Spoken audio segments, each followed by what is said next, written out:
De longe, o anúncio mais bombástico, né, de todo o painel do CM na Comic Con de San Diego foi sobre a Natalie Portman voltando pra Marvel como a nova Thor. Tá geral falando sobre isso aí, assunto do momento. Foi absurdo o tamanho de spoiler que eles soltaram no anúncio do filme. Mas e agora, o que isso significa pra trama de Thor 4? Você conhece a Thor nos quadrinhos? Tá tentando entender como é que o Thor vai estar nesse filme, sendo que no final do Ultimato ele foi pro espaço com os Guardiões da Galáxia? E mais, tá querendo saber que papo é esse de terem dito lá no painel que a nova Thor é lésbica? Assiste esse vídeo que eu te explico tudo nos mínimos detalhes. Vamos lá!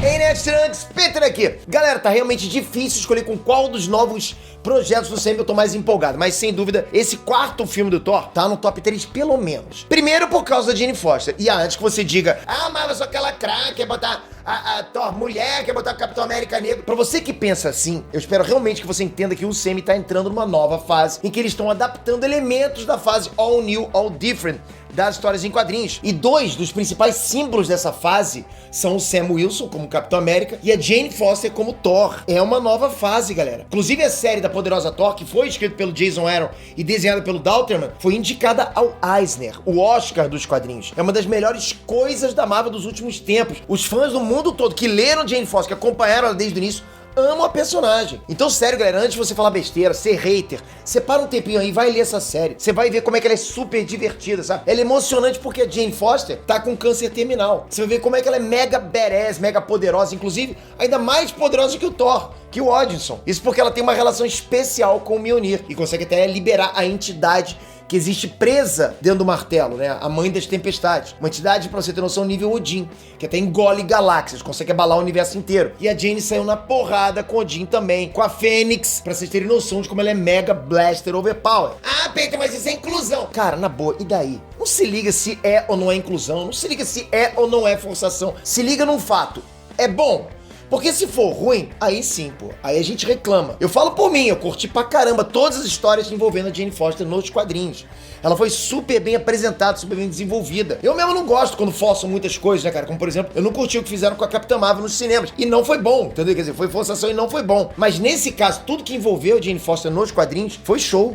Show, a crítica, por exemplo, como um todo adorou. Eu só fico com uma dúvida de como isso vai ser trabalhado, adaptado no CM. Porque assim, tem muita coisa que funciona nos quadrinhos que não funcionaria no cinema, que vai parecer forçado. Tipo, justamente a mulher que o Thor já namorou no passado vai ser digna de erguer o Mjolnir, tipo, só muito como coincidência e forçação de barra, né? Já que até o Capitão América, que é o símbolo da bondade, símbolo da honra, né, da dignidade, da justiça, quase não conseguiu mexer o martelo na área de Ultron, né? Só aquele tiquinho lá. Então fica estranho. Tudo bem que nessa situação podem haver outras explicações. Os irmãos russos até deram lá a versão deles do porquê isso aconteceu. Só que de todo modo, galera, o Capitão América teve um soro, né, que aumentou ainda mais as características de bondade que já existiam nele. Ou seja, se ele era bom, ele passou a ser mais bom ainda. Pra você ter noção, ele já era um cara que se mataria sem hesitar por um monte, sei lá, de Zé Ruela se jogando em cima de uma granada pra proteger esses caras. Imagina depois do soro potencializar até um nível não humano essa qualidade nele. Por isso que o Steve Rogers tem a dignidade de um deus. Se vocês pararem pra pensar, o Tony Stark, que é o maior herói do UCM, né, maior rosto, maior tudo, o que mais sacrificou por tudo e todos, inclusive, não era digno. Então como é que diabos a Jane Foster seria digna sem ficar forçado? Lógico que eu me preocupo com isso. E outra, isso foi revelado no anúncio do filme. Olha isso. Onde que a Marvel vai revelar um spoiler gigantesco desse no anúncio, cara? Você entendeu? Já tava lá, a gente já sabe que isso vai acontecer. Porque pensa na quantidade de coisas que precisam acontecer nesse filme. A Jane Foster vai ter que voltar a aparecer, vão ter que dar um bom motivo, um bom desenvolvimento pra ela se tornar digna, sabe? Vão ter que reconstruir o Mjolnir que foi destruído pela Hela. Ele tá destruído ainda. Então tudo isso a gente já sabe que vai acontecer por causa do spoiler na Comic Con. O Mjolnir de Ultimato, né, o Capitão América levou na máquina do tempo no final do filme pra devolver de onde ele veio, da realidade alternativa que saiu. Então aquela realidade canônica do CM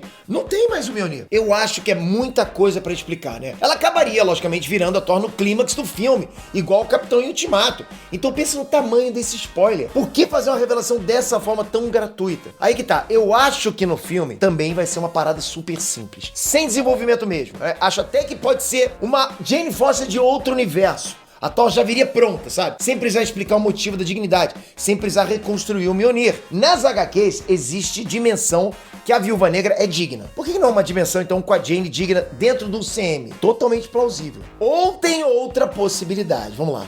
Pra quem leu as HQs da Thor, né, sabe que ela tem identidade secreta. E por um tempinho a identidade dela era um mistério pro Thor. Pra Odin também, e até pros leitores. A gente ia acompanhando o Thor, né, que tava indigno nessa fase, não conseguia mais erguer o Mjolnir, tentando descobrir quem era a mulher que tava com o Mjolnir dele. Agora pensem comigo, galera, pensem. E se eles fizeram essa revelação gratuita, assim, pra que a gente já fosse pro filme esperando que a Jane Foster fosse a Thor. E de repente é revelado que é outra pessoa. Pois seria um mega plot twist, ao que ninguém estaria esperando. E pra mim, inclusive, justificaria eles terem dado até esse spoiler aí. Agora, uma coisa polêmica que rolou lá no painel da Marvel na Comic Con foi a Tessa Thompson, né, a atriz que interpreta a Valkyria, falando o seguinte, abre aspas. Eu acho que, primeiramente, como novo rei, ela, Valkyria, precisa encontrar sua rainha, fecha aspas. E essa foi a brecha pra eles chamarem a Natalie Portman pro palco e anunciarem ela como Thor, né, e darem o Mjolnir pra ela segurar e tal. O que todo mundo de cara já pensa é que vão fazer a Valkyria e a Jane Foster serem um casal, né, rei e rainha. A própria atriz falou isso, né, a Valkyria.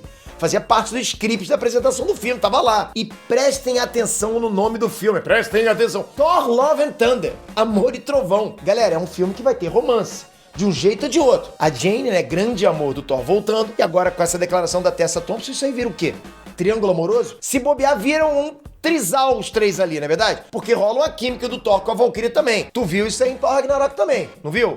Enfim. Só que eu acho meio estranho, né, se a Jane for realmente cortar pros duelados igual a Valkyria, porque a personagem não é assim nos quadrinhos.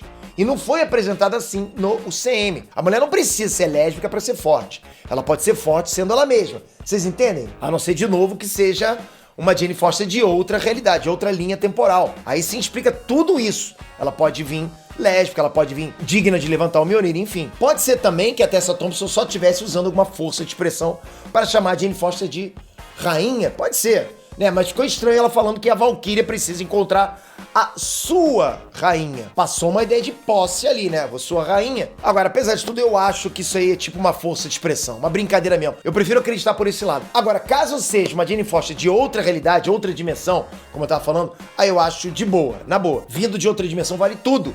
Pode botar até um Thor gay escandaloso vindo, sei lá, do universo 24. Que eu aposto que vai ser hilário e divertido. Até ver o Chris Hemsworth desmunhecando, vai ser bacana. É outra realidade. Outra realidade vale tudo. Pra você ter noção, outra realidade até hater do Enes dá like. Olha que loucura. E falando no Chris Hemsworth, foi confirmado que ele vai estar no filme e Love and Thunder vai vir antes de Guardiões da Galáxia Volume 3. Então, como é que fica essa história do Thor ir pro espaço com os Guardiões e também tá na Terra em Thor 4? Já que Asgard tá na Terra, concorda? Olha, cara, parece que houve um problema de cronograma mesmo. E acabaram antecipando o projeto do Thor. Eu não acho que eles vão quebrar a sequência, né? A sequência narrativa do que foi mostrado no final de Ultimato.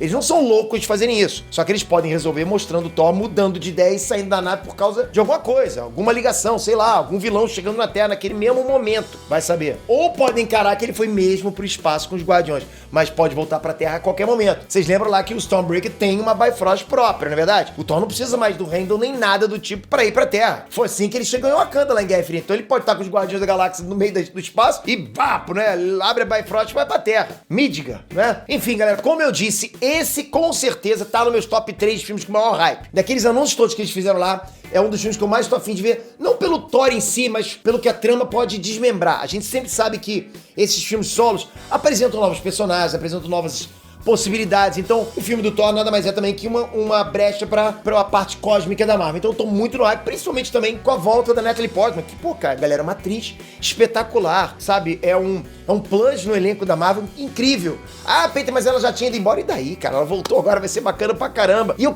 tô muito curioso pra ver como é que vão desenvolver ela como a Thor, né? Jane Foster Thor, né? De forma que não seja forçação. Porque eles estão cientes disso. Vocês não precisam ficar preocupados com esse tipo de forçação. Eles estão cientes, eles não querem pisar na bola, né? Eles sabem que a galera não curtiu muito esse esquema forçado que fizeram com a Capitã Marvel. Então eles não vão dar esse mole com a Jane Foster. Eles sabem. Porque assim, eles estão apostando na Jane Foster porque a Jane Foster foi um sucesso nos quadrinhos. Ah, Peter, mas as vendas não foram boas. Cara, era outra fase da Marvel, tá? Essa parte em si da Jane Foster foi um sucesso inquestionável. Foi um sucesso inquestionável. Crítica e público, onde isso não gostou. Eu gostei, tô falando por mim, não tô inventando. Eu gostei pra caramba. Então eu acho que vai ser uma adaptação bacana da gente ver. Quando eu vi a Jane Foster pela primeira vez lá em Mundo Sombrio, eu falei, caramba, que bacana a gente ver a Jane Foster já tá no universo da Marvel. Então, de repente, podem explorar ela como ator no futuro. Eu já pensava assim, e tá aí. A Marvel tá entregando pra gente, porque eu, como fã, eu quero ver realmente isso acontecer. Mas e você? Comenta aí embaixo, você tá ansioso pra ver a Thor? Você gostou dessa notícia? Tá no hype pro filme? Qual o filme que você mais tá no hype e por quê? Comenta aí embaixo, quero dar coraçãozinho, quero comentar junto com vocês. Obrigado de coração, não esquece o joinha, tá ajudando demais, galera, vocês estão ajudando muito o canal, obrigado de coração. E se inscreve aqui com o sininho, tá vindo coisa, hoje mesmo tem mais um bombástico aqui no canal. Se inscreve pra você não perder, porque você pode não receber a notícia, então você precisa ativar o sininho pra você saber que o vídeo saiu. Abraço, galera, de coração, fui!